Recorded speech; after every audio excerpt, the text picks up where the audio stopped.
రాష్ట్ర వ్యాప్తంగా వినాయక చవితి పండుగ కోలాహలం ఉట్టిపడుతుంది. విఘ్నాలు తొలగించే ఆ ఘననాథుడు ఉదయం నుంచి మండపాలలో పూజలందుకుంటున్నాడు.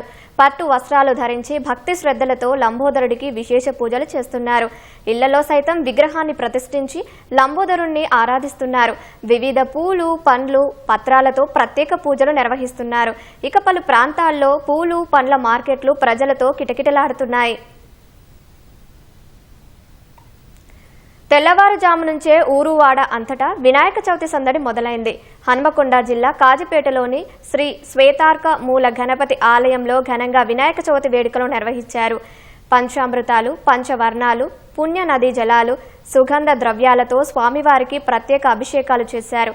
అనంతరం ఆది గణపతి వెండి కవచ అలంకరణ చేశారు.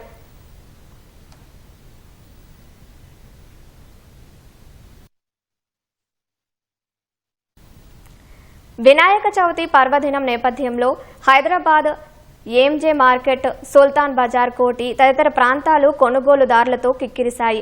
పూలు, పండ్లు, పూజా సామాగ్రి కొనుగోలు చేసేందుకు జనం అధిక సంఖ్యలో వస్తున్నారు. నిర్మల్ జిల్లాలో పండుగ వాతావరణం నెలకొంది. గాంధీ చౌక్, పాత బస్టాండ్, ఈదీగాం చౌరస్తాలు జనంతో కలకలలాడుతున్నాయి. వినాయకుడి విగ్రహాలు, పూజకు కావాల్సిన సామాగ్రి కొనుగోలు చేసేందుకు తరలి వస్తున్నారు.